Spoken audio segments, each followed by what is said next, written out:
My name is Claire Maddox. I was 33 when my best friend stole my bakery. Not with a weapon, not with a threat.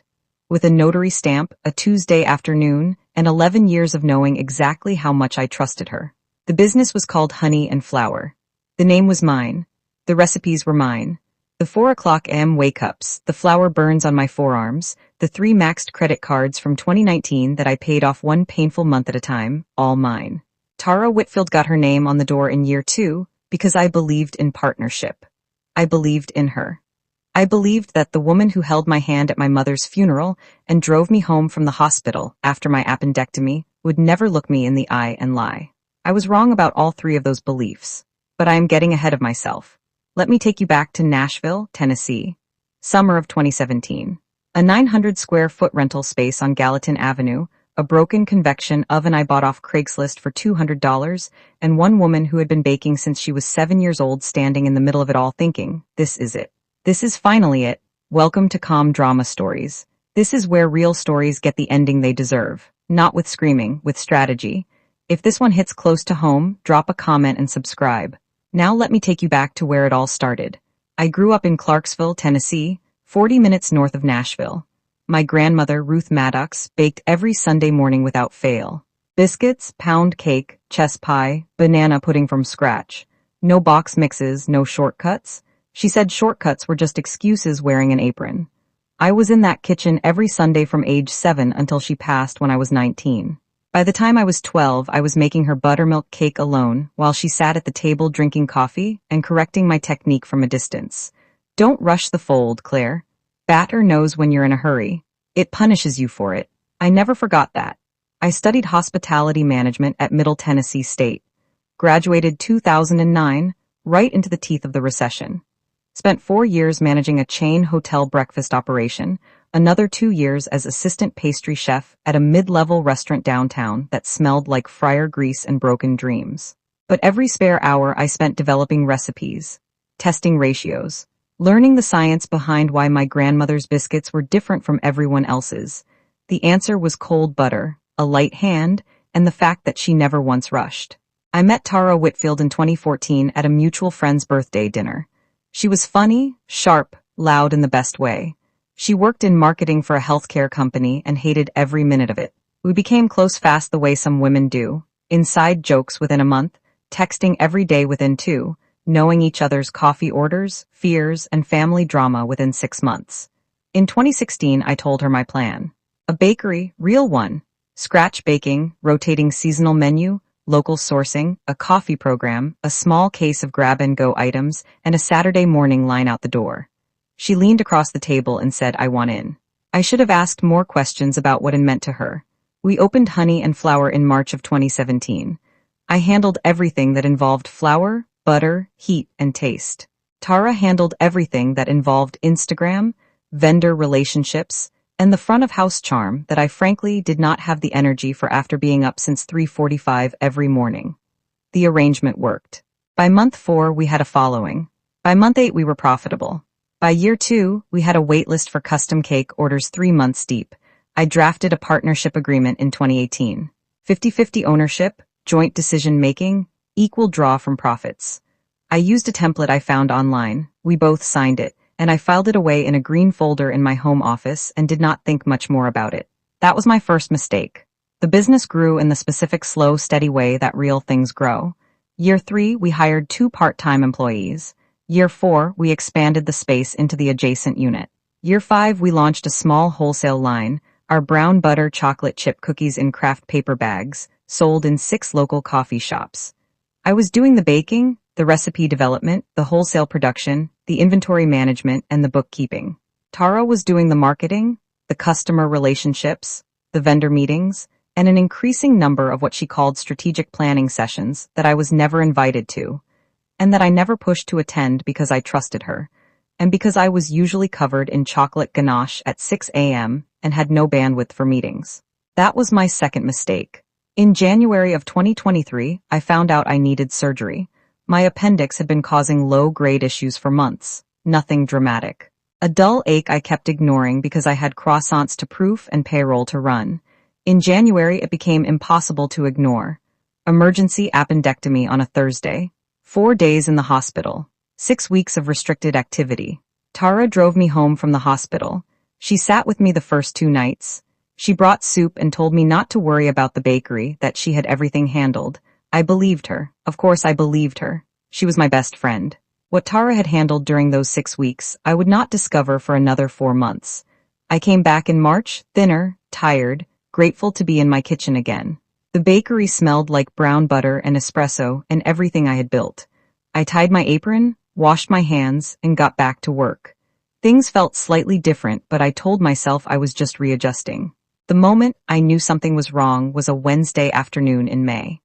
I was reviewing our quarterly vendor invoices when I noticed a payment to a business attorney I did not recognize.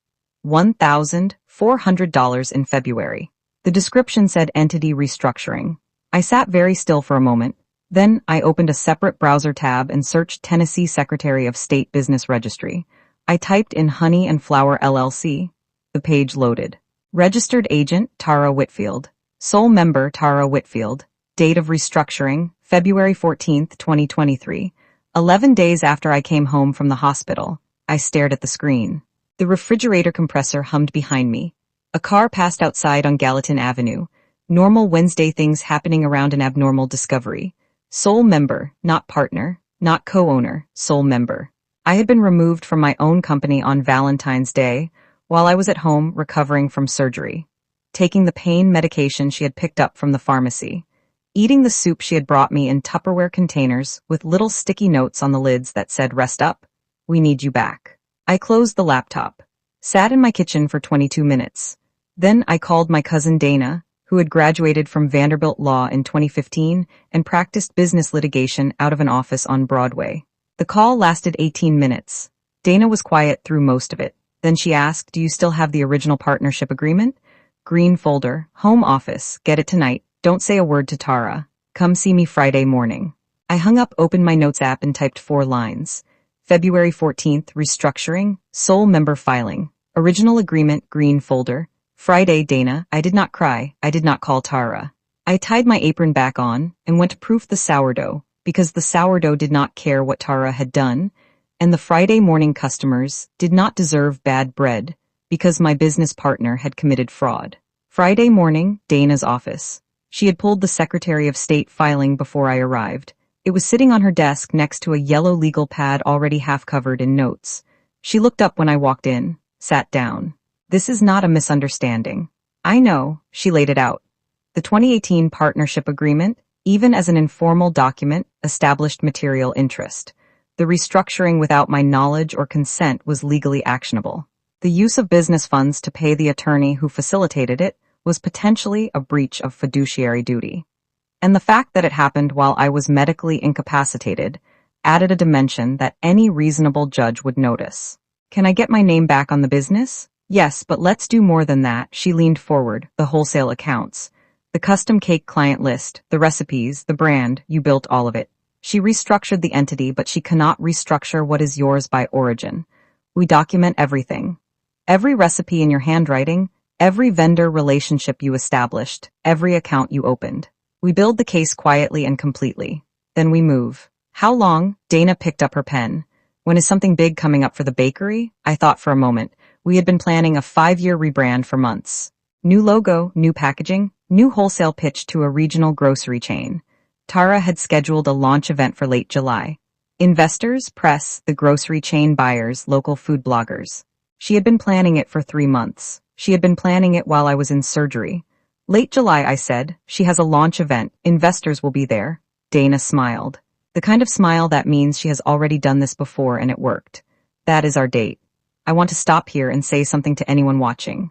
If you are in a business partnership, even with your closest friend, even with your spouse, even with a sibling you would trust with your life, get a proper operating agreement drawn up by an actual attorney. Not a template, not a handshake. A real document with a real lawyer's name on it. It takes a few $100s and an afternoon. What I lost because I skipped that step cost me 6 weeks and nearly cost me everything. Do not skip that step. Now back to the story. 90 days of performing normal. That is what Dana asked of me. Keep showing up, keep baking, keep acting like nothing had changed. Don't tip her off. Don't give her time to build a defense or move assets or get her own attorney positioned before ours was ready. 90 days of standing next to Tara behind the counter at Honey and Flour, handing her the piping bag when she needed it, tasting new recipes together, laughing at her jokes in front of customers. 90 days of watching her post on Instagram about her bakery. I am not going to tell you it was easy. I am going to tell you it was necessary. Week 2, I started the documentation. Every original recipe, written in my hand with dates going back to 2015. My grandmother's foundational techniques, annotated in my notebook. Emails and text messages establishing that I had sourced every wholesale account. The original Craigslist receipt for that $200 convection oven from 2017. My name, my card, my email address. Week 3, Dana obtained a forensic accountant, a woman named Patricia Ose, who spent 8 days going through Honey and Flour's financial records. What Patricia found went beyond the restructuring. Tara had reclassified her own draw from the business as a management fee starting in January 2023, right before my surgery. The reclassification gave her 65% of monthly profits instead of 50%. Over 14 months, the difference amounted to $23,400 that should have been split evenly, but had instead gone entirely to Tara. She had also billed the business for her personal cell phone plan, a weekend conference in Nashville that appeared to have been a personal trip based on the hotel being a resort and the agenda being nowhere on record, and monthly payments to a graphic design firm for work on what turned out to be a separate side project she was developing. Total improper charges by Patricia's count, $31,200. Dana added it to the filing. Week 6, a Saturday afternoon. Tara and I were closing up together. She was wiping down the display case. I was counting the till. She looked up and said, I've been thinking about the July event. I want to position this as my vision for the brand's next chapter. I kept counting bills. My vision, she said again, like she needed me to hear it. 14, 15, 16. I think the story of how I built this from a little rental space into something real, that's what's going to resonate with investors.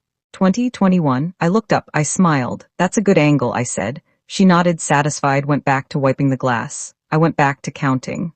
27, 28, 29. Dana's filing was 3 weeks from being ready. Tara would walk into her launch event believing she owned everything I had built. She would stand in front of investors and press and grocery chain buyers and tell the story of how she built Honey and Flour from nothing. I needed her to believe that right up until she couldn't anymore. 2 weeks before the event, Dana called. Everything is filed and ready. Injunction, ownership dispute, breach of fiduciary duty, financial misappropriation. Process server confirmed for the evening of July 22nd. During the event, I asked one question. Will it stop the event from happening? No, let it happen. Let her get up in front of everyone and make her claims. Then let the papers arrive. The contrast will speak for itself. I sat on my back porch. Nashville summer, thick air, cicadas screaming in the dark. My grandmother said, don't rush the fold. The batter knows when you're in a hurry. I had not rushed. 90 days of patience and precision. Every document, every date, every dollar accounted for. July 22nd. The event was at a venue on Demonbrun Street, a renovated warehouse space Tara had rented for the occasion. She had decorated it beautifully, I will give her that. Our craft paper cookie bags hung as props along the walls. The new logo, designed without my input, was printed on every surface. A dessert table held samples of our best sellers, baked by me the day before, presented as the product of her vision. 63 people. Investors, local press, the 2 buyers from the regional grocery chain, food bloggers with their phones already out, a woman from the Nashville scene with a notebook. I wore a navy dress, simple. I had been to Dana's office that morning and signed the last of the documents. I arrived at the venue at 6:45, 15 minutes before Tara's scheduled remarks. She was radiant. Cream blazer, hair done, the easy confidence of someone who believed they were about to close the most important deal of their life. She hugged me at the door. Can you believe this? She said, squeezing my arm. We built something real, Claire. I hugged her back. I know. At 7:15, Tara took the small raised platform at the front of the room. She thanked everyone for coming. She talked about the Nashville food scene and the white space she had identified for premium scratch baking. She talked about her vision, her brand philosophy, her path from corporate marketing to entrepreneurship. She used the word I 41 times. I counted. She did not say my name once. At 7:34, a woman in a charcoal blazer walked through the venue door. Mid-30s, professional, leather folder under her arm. She moved through the room without hesitation. Tara was mid-sentence, something about scalable growth in the wholesale channel, when the woman stopped in front of her. Tara Whitfield? Tara blinked. Yes, you have been served. The leather folder opened. A thick envelope placed directly in Tara's hands. The room shifted the way rooms do when something unexpected and serious has just occurred. Conversations stopped. Phones lowered. The grocery chain buyers looked at each other. Tara stared at the envelope. Her face moved through confusion, recognition, and then a particular kind of stillness that I recognized as the moment a person understands they have been caught. She looked up, found me across the room. I was standing near the dessert table with a glass of water in my hand. I did not look away. What is this? Her voice was measured, but her hands were not. That is a notice of ownership dispute, a filing for injunction against the February restructuring of Honey and Flour LLC, and a claim for financial misappropriation totaling $31,200. My attorney's contact information is on page 3. The woman from the Nashville scene had her pen moving. The food bloggers had their phones up. The grocery chain buyers were already conferring quietly near the door. Tara's voice hardened. You are doing this here? In front of everyone? I set my water glass down on the dessert table. You restructured my company while I was recovering from surgery and told me to rest up because you needed me back. You stood in front of 60 people tonight and said I 41 times and never once said my name. I counted. So yes, here, in front of everyone. The room did not breathe. I built Honey and Flour, I named it. I wrote every recipe in that display case. The brown butter cookies in those craft bags on your walls, I developed that recipe in my grandmother's kitchen in 2014. The sourdough that got us written up in the Tennessean in 2020 took me 4 months to perfect. The wholesale accounts exist because I drove to 6 coffee shops in one afternoon with samples I had baked at 4 in the morning. I paused. You were a great partner for 6 years. And then I went to the hospital and you took my name off my own company while I was taking the pain medication you picked up for me. That is what those papers say. And that is why they are being served tonight. Tara opened her mouth, closed it. The woman from the Nashville scene was still writing. One of the grocery chain buyers raised his hand slightly toward his colleague and made a small we should go gesture. I walked to the coat rack near the entrance, retrieved my bag, and walked to the door. I stopped with my hand on the frame. My grandmother told me the batter knows when you're in a hurry. 90 days, Tara, I was not in a hurry. I walked out into the Nashville night. Warm air, the sound of Broadway 2 blocks over, a sky the color of peach and charcoal. Dana was parked outside. How did it go? She asked when I got in. Exactly the way it was supposed to. 6 months later. The injunction was granted in September. The February restructuring was voided. Honey and Flour was restored to joint ownership pending resolution of the financial misappropriation claim. Tara did not contest it. Her attorney advised settlement. In October, we reached an agreement. Tara surrendered her ownership stake in full in lieu of the $31,200 misappropriation claim. She walked away with nothing she had not brought in 2017, which, as Patricia the forensic accountant had established, was less than she claimed. The grocery chain deal did not go through with Tara. It went through with me. 6 locations, starting in January. The brown butter cookies in craft paper bags. My grandmother's recipe, my name on the account. I hired a proper operations manager to handle what Tara used to handle. I also hired a business attorney, a real one, to draft a document so thorough that no one would ever restructure anything with my name on it without my signature, my presence, and my full understanding. Honey and Flour reopened under my sole ownership on November 1st. I designed new packaging myself. Same craft paper. New logo, one I actually approved. On the inside of every bag, printed small along the bottom edge, a line from my grandmother. Don't rush the fold. I still get to the bakery at 4 a.m. I still have flour burns on my forearms. I still proof the sourdough while the rest of Nashville sleeps. The difference is that when I turn the key in the lock every morning, the name above the door belongs entirely to me. That is my story. 90 days of patience, 1 evening of precision, and 1 lesson I will carry forever. If someone in your life is taking credit for what your hands built, share this. Drop a comment, subscribe, and I will see you in the next one.